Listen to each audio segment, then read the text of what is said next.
Ella es, bueno, ella va a orar sobre un tema que se titula La Argentina, la esperanza es lo último que se pierde.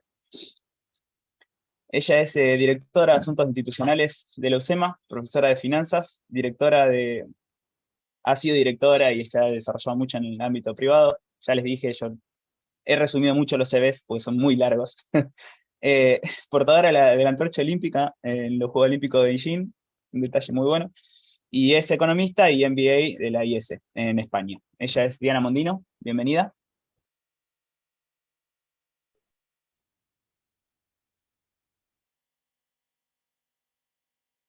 Creo que estás muteada. A ver, ¿me ves?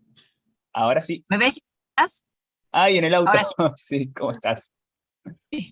Bueno, una anécdota de esta Argentina de hoy. Estamos tratando de hacer un viaje que debería ser simple entre la provincia de Santa Fe y de Córdoba, y es un drama conseguir gasoil. Así que, bueno, es de estas cosas que no hay muchas posibilidades de modificar por nosotros mismos. Así que estoy en una estación de servicio mientras mi marido intenta esperar a que llegue el camión de gasoil. Bueno, muchas gracias por la invitación y un honor participar con ustedes. Quisiera un tema, no sé si ha sido casualidad, que esto se está organizando un 9 de julio, Día de la Independencia Argentina.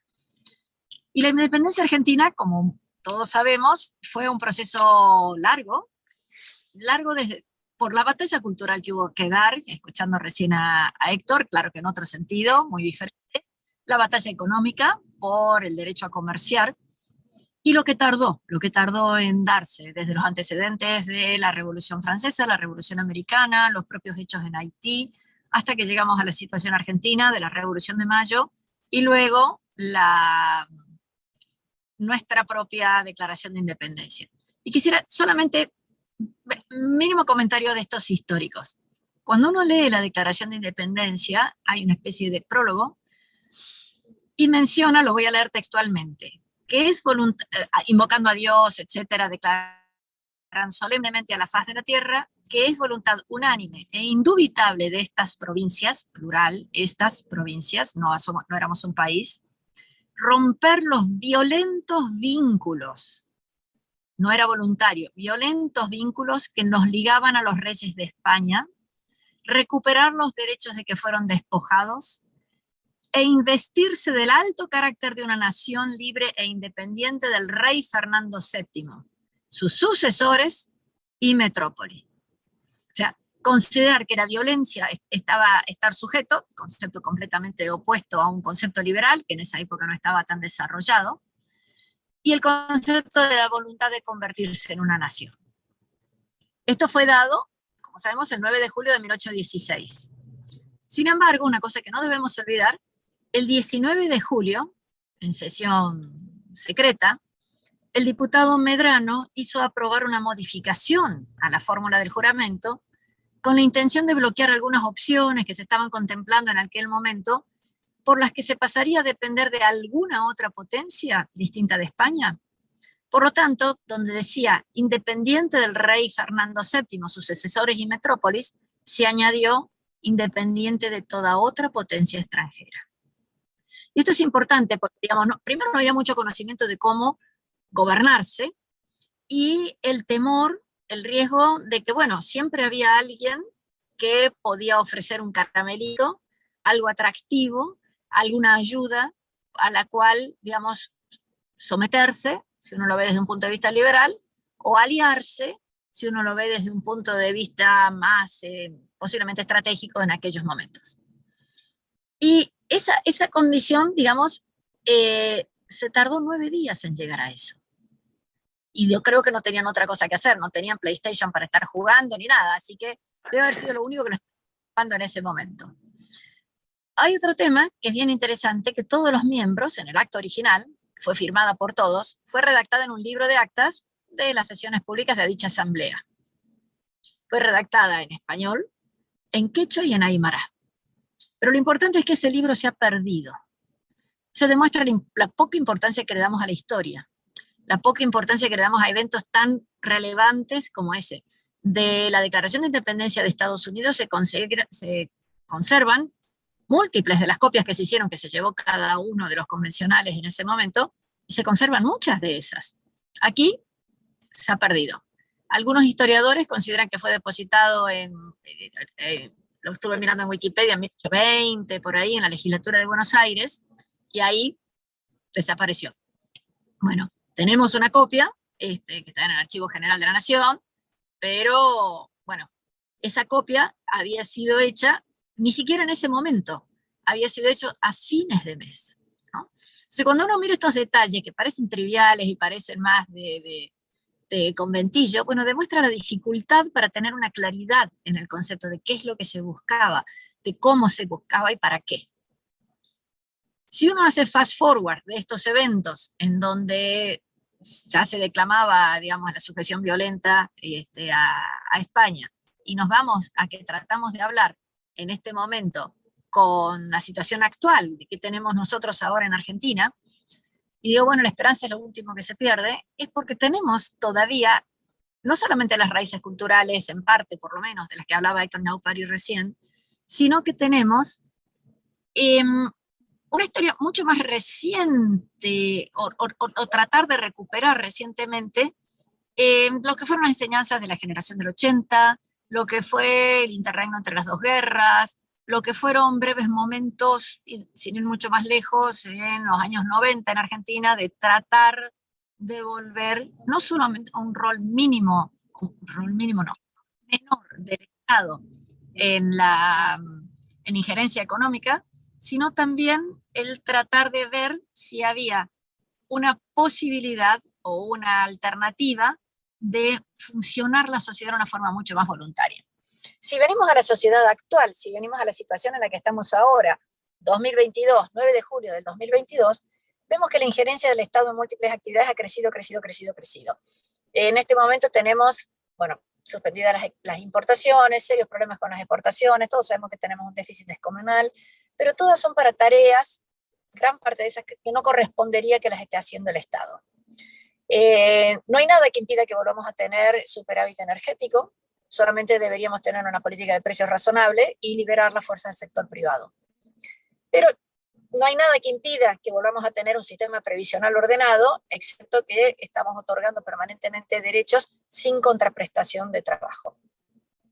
Pero tampoco debería haber nada que impida, por ejemplo, el horario de funcionamiento de las farmacias o de los comercios en general, en donde hay límites muy estrictos. Es cierto, pueden hacer a la convivencia social, nadie quiere que haya muchos ruidos alrededor de su casa, pero también tenemos que tener conciencia de que esas son limitaciones al derecho a trabajar. Si uno une nuestra Declaración de Independencia con nuestra Constitución, aún con las modificaciones que hemos tenido, etcétera, en todos los casos se hizo innecesario aclarar que los derechos tenían que venir acompañados de una obligación. Solamente se enumeran los derechos múltiples, los derechos a la propiedad, a la circulación, al trabajo, en el artículo 14 bis, que fue en la reforma que se hizo durante el primer gobierno de Perón, en donde se habla de una situación en donde, por ejemplo, el derecho a la indemnización en el trabajo, el derecho a la vivienda digna, etc. Nunca se fue necesario aclarar que todo ese tipo de cosas tenían que tener una contraprestación.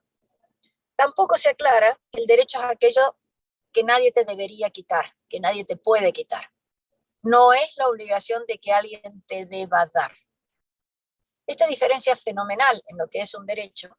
La libertad está asociada a la responsabilidad. La libertad está asociada a que haya derechos a preservar el trabajo, a la propiedad, empezando por el propio cuerpo, al resultado del esfuerzo que uno tenga con su cuerpo, a la propiedad que tenga, al ahorro.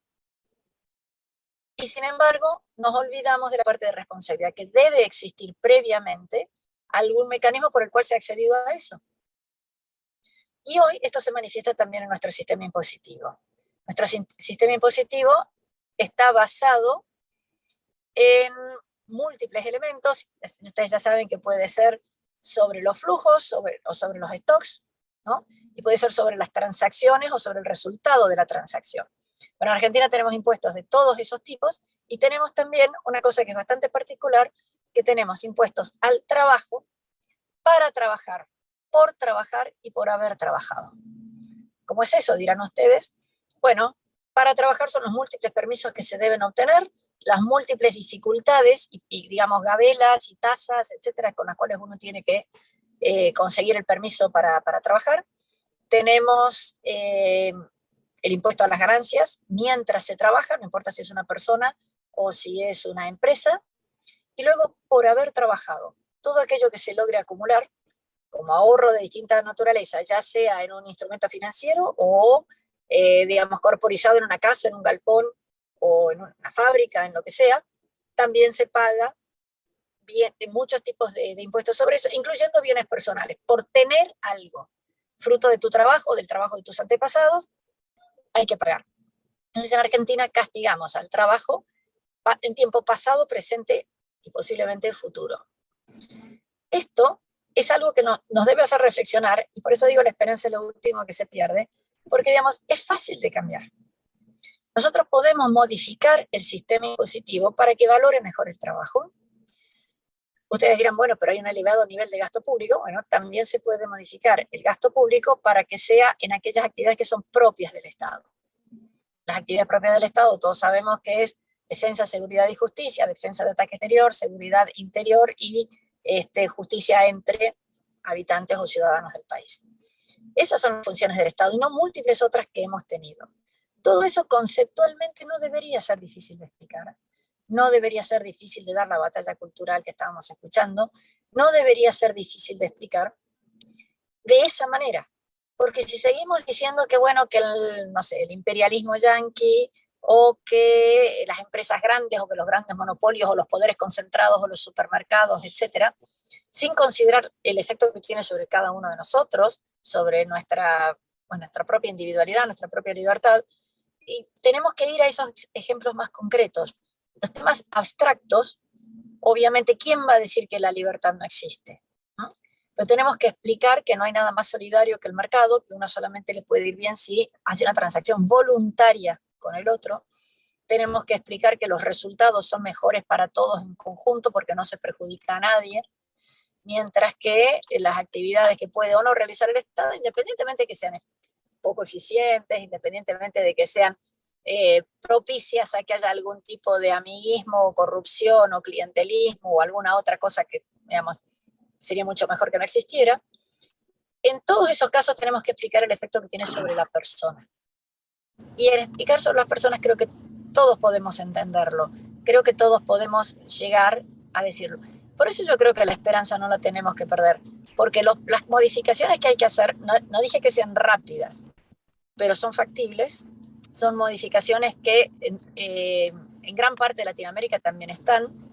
En gran parte de Latinoamérica, si uno va a Centroamérica, también los impuestos están totalmente distorsionados, eliminando todo tipo de incentivo al esfuerzo, eliminando todo incentivo al ahorro y a conservar poco o mucho de lo que uno haya logrado ganar. Y modificando ese esquema, yo creo que podríamos tal vez superar estos problemas de educación, superar estos problemas que la culpa es del otro, superar la condición de que lo que yo no tengo es porque alguien me lo quitó. Pero si yo no tengo, tampoco hice nada para tenerlo. Hay que hablar mucho de este concepto, digamos, de que el derecho nadie debe dármelo, sino que nadie debe quitármelo. Nosotros, no solo los que estamos acá en esta reunión, sino nosotros, todos los argentinos o todos los latinoamericanos, tenemos la posibilidad de hacer exactamente las mismas cosas que se pueden hacer en países que han logrado una prosperidad muy superior a la nuestra, pero también los de países que tienen un grado de deterioro económico aún mayor que el nuestro. Así que bueno, con eso y recordando que hoy 9 de julio tenemos que estar lejos de toda dominación del rey Fernando VII y de toda dominación extranjera, que somos responsables nosotros mismos. Creo que eso debería quedarnos claro a todos y esperemos que la próxima reunión, no sé si será el 9 de julio, estemos más conscientes de esto. Bueno, gracias por poder participar y bueno, seguir escuchando con atención. No, muchas gracias a vos por la participación, Diana. Creo que en contraste con la presentación de Héctor dio un mensaje muy duro y el tuyo es un mensaje de esperanza, pero creo que al mismo tiempo los necesitamos a ambos. Creo que necesitamos a ambos mensajes. Así que nada, no, muchas gracias a vos por tu tiempo. Espero que se resuelva la circunstancia de estar en la estación de servicio Vamos, esperando el mira para gasoil. afuera todo lo que hay. Hay Muy, 30, muy, 30 camionetas. muy argentino, muy argentina la circunstancia, y bueno, espero que también en el contexto general se resuelva. Muchas gracias. Gracias a ustedes.